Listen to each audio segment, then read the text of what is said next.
ನಮಸ್ಕಾರ ಸ್ನೇಹಿತರೆ, ಇವತ್ತೇ ಅತಿ ಪವಿತ್ರವಾದ ಶ್ರಾವಣ ಹುಣ್ಣಿಮೆ ಅಥವಾ ರಾಖಿ ಹುಣ್ಣಿಮೆ. ಇವತ್ತು ನೀವು ಹುಣ್ಣಿಮೆ ಮಾಡಿದರೂ ಮಾಡಿಲ್ಲದಿದ್ದರೂ ಈ ಒಂದು ಕತೆ ಕೇಳುವುದರಿಂದ ಹುಣ್ಣಿಮೆ ಆಚರಿಸಿದ ಪುಣ್ಯಫಲ ಲಭಿಸುತ್ತದೆ. ಜೊತೆಗೆ ಎಲ್ಲಾ ದೇವಿ ದೇವರುಗಳ ಆಶೀರ್ವಾದ ಸಿಗುತ್ತದೆ. ಹಾಗೆ ಜೀವನದಲ್ಲಿ ಹಣಕ್ಕೆ ಮತ್ತು ಆಹಾರಕ್ಕೆ ಯಾವುದೇ ಕೊರತೆ ಬರದಂತೆ ಲಕ್ಷ್ಮೀದೇವಿ ಆಶೀರ್ವದಿಸುತ್ತಾರೆ. ಹಾಗಾಗಿ ಆಲಸ್ಯ ಮಾಡದೆ ಆ ಕತೆ ಕೇಳೋಣ. ಆದರೆ ಅದಕ್ಕೂ ಮುಂಚೆ ನೀವಿನ್ನೂ ನಮ್ಮ ಚಾನೆಲ್ ಅನ್ನು ಸಬ್ಸ್ಕ್ರೈಬ್ ಮಾಡ್ಕೊಂಡಿಲ್ಲ ಅಂದ್ರೆ ಖಂಡಿತ ಈಗಲೇ ಸಬ್ಸ್ಕ್ರೈಬ್ ಮಾಡ್ಕೊಳ್ಳಿ.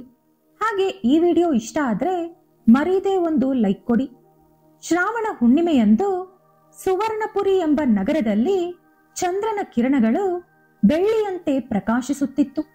ಆ ಪವಿತ್ರವಾದ ದಿನದಂದು ಸಹೋದರಿಯರು ತಮ್ಮ ಸಹೋದರನಿಗೆ ರಾಖಿ ಕಟ್ಟಿ ಕೈಲಾದ ದಾನ ಧರ್ಮಗಳು ಮಾಡಿ ಯಾವುದೇ ಮನಸ್ತಾಪ, ಗಲಾಟೆ, ದ್ವೇಷ, ಕೋಪ ಇಲ್ಲದೆ ಸಂತೋಷವಾಗಿ ಇರಬೇಕು.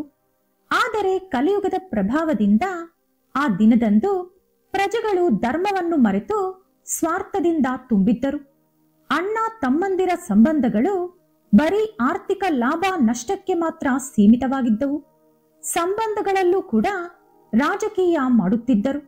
ಸ್ವಂತ ಅಣ್ಣ ತಮ್ಮಂದಿರೇ ಒಬ್ಬರನ್ನೊಬ್ಬರು ಮೋಸ ಮಾಡಿಕೊಳ್ಳುವುದು, ಅವರ ಮಧ್ಯೆ ತಮಾಷೆ ತಂದಿಟ್ಟು ನೋಡುವವರ ಸಂಖ್ಯೆ ಹೆಚ್ಚಾಯಿತು. ಸುವರ್ಣಪುರಿಯಲ್ಲಿ ನಡೆಯುತ್ತಿದ್ದ ಆ ಅಧರ್ಮವನ್ನು ನೋಡಿ ಯಮದೇವರಿಗೆ ತುಂಬಾ ಕೋಪ ಬಂದಿತು. ಪ್ರತಿ ಶ್ರಾವಣ ಹುಣ್ಣಿಮೆಯಂದು ನರಕಲೋಕದ ಬಾಗಿಲು ಮುಚ್ಚುತ್ತಿದ್ದ ಯಮದೇವರು ಆ ಸಲ ಕೋಪದಿಂದ ಉಗ್ರರೂಪ ತಾಳಿ ಕಲಿಯುಗದ ಪ್ರಜೆಗಳು ಧರ್ಮ ಮತ್ತು ರಕ್ತ ಸಂಬಂಧವನ್ನು ಮರೆತಿದ್ದಾರೆ.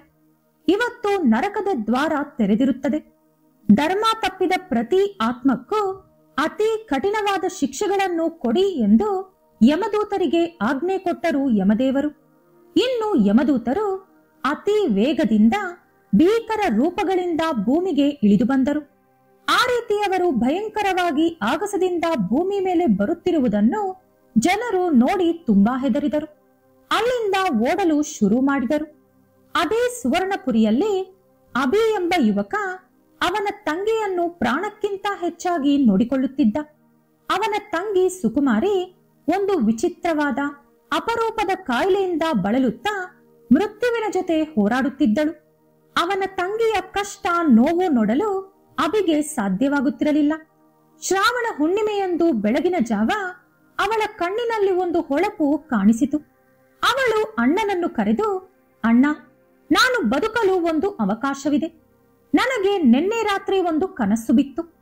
ಅಜ್ಞಾತ ಅರಣ್ಯದಲ್ಲಿ 1000 ತಲೆಯ ಹಾವು ಕಾವಲು ಕಾಯುತ್ತಿರುವಂತಹ ಒಂದು ಹೂವಿನ ತೋಟವಿದೆ. ಆ ಹೂವಿನ ಮಾಲೆ ನನ್ನ ಕೊರಳಿಗೆ ಹಾಕಿದರೆ ನಾನು ಬದುಕುತ್ತೇನೆ ಎಂದು ಹೇಳಿದಳು. ಅವಳು ಹೇಳಿದಂತ ಅಜ್ಞಾತ ಅರಣ್ಯ ಅತಿ ಭಯಂಕರವಾಗಿರುತ್ತದೆ. ವಿಷಸರ್ಪಗಳು, ಭಯಾನಕ ಪ್ರಾಣಿಗಳು ಹಾಗೂ ಪ್ರತಿದಿನ ಅಲ್ಲಿ ವಾತಾವರಣ ಬದಲಾಗುತ್ತಿರುತ್ತದೆ. ಆದರೂ ತಂಗಿಗಾಗಿ ಅಭಿ ಧೈರ್ಯವಾಗಿ ಆ ಕಾಡಿಗೆ ಹೋದ.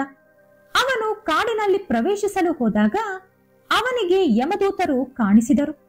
ನರಕಲೋಕದಿಂದ ಬರುತ್ತಿದ್ದಂತ ಭಯಾನಕ ಶಬ್ದಗಳು, ಕಿರುಚಾಟಗಳು ಅವನಿಗೆ ಕೇಳಿಸುತ್ತಿತ್ತು. ಧರ್ಮ ತಪ್ಪಿದವರಿಗೆ, ಅಧರ್ಮ ಮಾಡುತ್ತಿರುವವರಿಗೆ ಅದೇ ಕಾಡಿನಲ್ಲಿ ಯಮದೂತರು ಶಿಕ್ಷೆಗಳನ್ನು ಕೊಡುತ್ತಿದ್ದರು. ಅಲ್ಲಿ ಸುಳ್ಳು ನುಡಿಯುವವರನ್ನು ಮುಳ್ಳಿನ ಹಾಸಿಗೆಯ ಮೇಲೆ ತಳ್ಳುತ್ತಿದ್ದರು. ಸ್ವಾರ್ಥಪರರನ್ನು ಬಿಸಿ ಎಣ್ಣೆಯಲ್ಲಿ ಹಾಕುತ್ತಿದ್ದರು. ಅಣ್ಣ ತಮ್ಮಂದಿರ ಮಧ್ಯೆ ಕಲಹ ತಂದವರನ್ನು ಬೆಂಕಿಯಲ್ಲಿ ಸುಡುತ್ತಿದ್ದರು. ಅಭಿಯನ್ನು ನೋಡಿದ ಯಮದೂತರು, ಹೇ ಯುವಕ, ಇವತ್ತು ನಿಮ್ಮ ಊರಿನಲ್ಲಿ ಅಧರ್ಮ ರಾಜ್ಯವಾಳುತ್ತಿದೆ. ನೀನೊಂದು ಅಪರೂಪದ ಹೂವಿಗಾಗಿ ಹೊರಟಿರುವೆ. ನೀನು ಮಾಡುತ್ತಿರುವುದು ಕೂಡ ಅಧರ್ಮವೇ ಎಂದು ಗರ್ಜಿಸಿದರು. ಅಭಿ ಅವರ ಗರ್ಜನೆಗೆ ಹೆದರದೆ, ನಾನು ನನ್ನ ತಂಗಿಯ ಪ್ರಾಣ ಉಳಿಸಿಕೊಳ್ಳಲು ಹೋಗುತ್ತಿದ್ದೇನೆ. ನನ್ನ ಪ್ರೀತಿ, ಭಕ್ತಿ, ಧರ್ಮ ಹಾಗೂ ನನ್ನ ತಂಗಿಯನ್ನು ಕಾಪಾಡುವುದೇ ನನ್ನ ವಿಧಿ ಎಂದು ಹೇಳಿದ. ಅವನ ಧೈರ್ಯ ನೋಡಿ ಮೆಚ್ಚಿದ ಯಮದೂತರು ಅವನನ್ನು ಯಮದೇವರ ಹತ್ತಿರ ಕರೆದೋದರು. ಅವನನ್ನು ನೋಡಿ ಮೆಚ್ಚಿಕೊಂಡ ಯಮದೇವರು, ನಿನ್ನ ಧೈರ್ಯ, ಸಾಹಸ ಮೆಚ್ಚಿದೆ. ಆದರೆ ನೀನು ಸಾಧಿಸಲು ಹೊರಟಿರುವಂತಹ ಹೂವು ಅಷ್ಟು ಸುಲಭವಾಗಿ ಸಿಗುವುದಿಲ್ಲ. ಒಬ್ಬರ ಪ್ರಾಣ ಕಾಪಾಡುವುದು ಒಳ್ಳೆಯ ಕೆಲಸ. ಆದರೆ ನಿನ್ನ ಪ್ರಾಣ ಮತ್ತೊಬ್ಬರಿಗಾಗಿ ದಾರೆ ಎರೆಯುವುದು ಧರ್ಮವಲ್ಲ ಅಂದರು. ಆಗ ಅಭಿ ಕೈ ಜೋಡಿಸಿ ನಮಸ್ಕರಿಸುತ್ತಾ, ಪ್ರಭು, ನಾನು ಎಷ್ಟೋ ಪ್ರೀತಿಸುವಂತ ನನ್ನ ತಂಗಿಯನ್ನು ಕಾಪಾಡಿಕೊಳ್ಳಬೇಕು.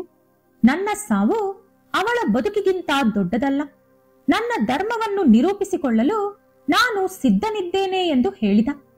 ಅವನ ನಿಸ್ವಾರ್ಥ ಕೋರಿಕೆ ಹಾಗೂ ಧರ್ಮನಿಷ್ಠೆ ಯಮದೇವರ ಮನಸ್ಸನ್ನು ಕರಗಿಸಿತು. ಯಮದೇವರ ಕೋಪ ತಣ್ಣಗಾಯಿತು. ಆಗ ಯಮದೇವರು, ನಿಜ, ನಿನ್ನ ಪ್ರೀತಿ ಅಮೂಲ್ಯವಾದುದು. ಹಾಗಾಗಿ ಆ ದಿವ್ಯ ಹೂವಿನ ಮಾಲೆ ಪಡೆಯುವುದಕ್ಕಾಗಿ ನೀನು 3 ಪರೀಕ್ಷೆಗಳನ್ನು ದಾಟಬೇಕು ಅಂದರು. ಅಭಿ ಒಪ್ಪಿಕೊಂಡ.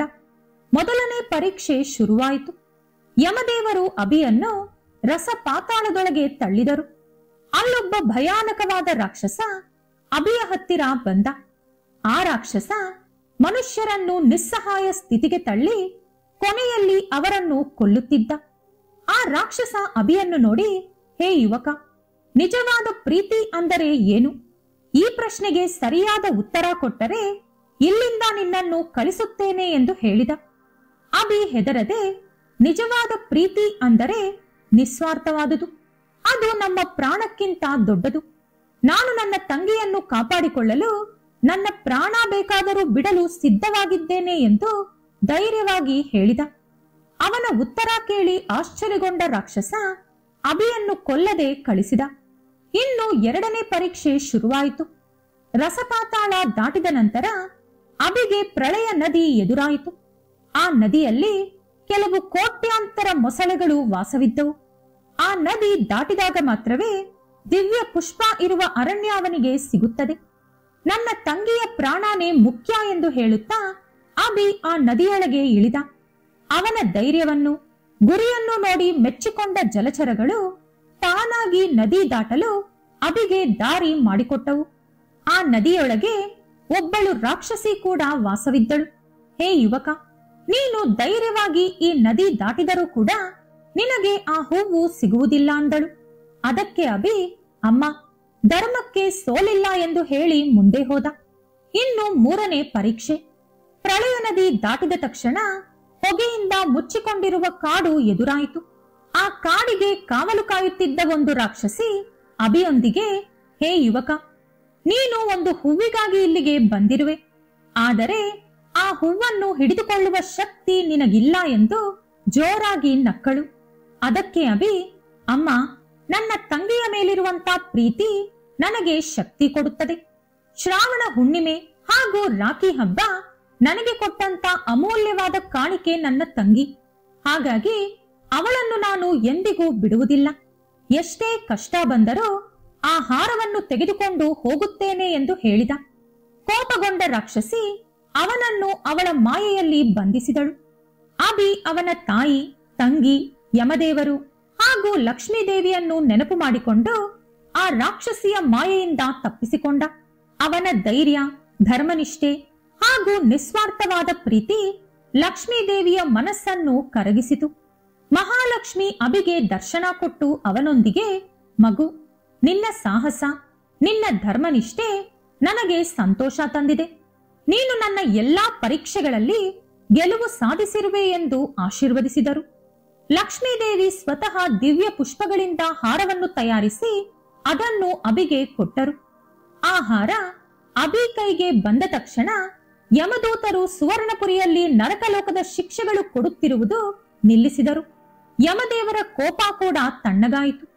ಅಭಿ ಆ ಹಾರವನ್ನು ತಂಗಿಯ ಕೊರಳಿಗೆ ಹಾಕಿದ ತಕ್ಷಣ ಅವಳ ಅನಾರೋಗ್ಯ ಪೂರ್ತಿಯಾಗಿ ಮಾಯವಾಯಿತು. ಅಂದಿನಿಂದ ಸುವರ್ಣಪುರಿಯ ಜನರು ಅಭಿಯ ನಿಸ್ವಾರ್ಥವಾದ ಪ್ರೀತಿ, ಧರ್ಮನಿಷ್ಠೆ ಹಾಗೂ ಲಕ್ಷ್ಮೀದೇವಿಯ ಅನುಗ್ರಹವನ್ನು ಕೊನೆಯವರೆಗೂ ನೆನಪಿಟ್ಟುಕೊಂಡು ಧರ್ಮವನ್ನು ಬಿಡದೆ ಬದುಕಿದರು. ಈ ಕತೆ ಶ್ರಾವಣ ಹುಣ್ಣಿಮೆ ಎಂದು ಕೇಳಿದರೆ ನಿಮಗೆ ಸಿಗುವಷ್ಟು ಪುಣ್ಯ ಅಷ್ಟಿಷ್ಟಲ್ಲ. ಈ ವಿಡಿಯೋ ಇಷ್ಟ ಆದ್ರೆ ಲೈಕ್ ಮಾಡಿ, ಶೇರ್ ಮಾಡಿ. ಇಂಥ ಹೆಚ್ಚಿನ ಉತ್ತಮ ಕಥೆಗಳಿಗಾಗಿ ತಪ್ಪದೇ ನಮ್ಮ ಚಾನೆಲ್ ಅನ್ನು ಸಬ್ಸ್ಕ್ರೈಬ್ ಮಾಡ್ಕೊಳ್ಳಿ. ನಾಳೆ ಮತ್ತೊಂದು ವಿಡಿಯೋದೊಂದಿಗೆ ಪುನಃ ಭೇಟಿಯಾಗೋಣ. ಧನ್ಯವಾದಗಳು.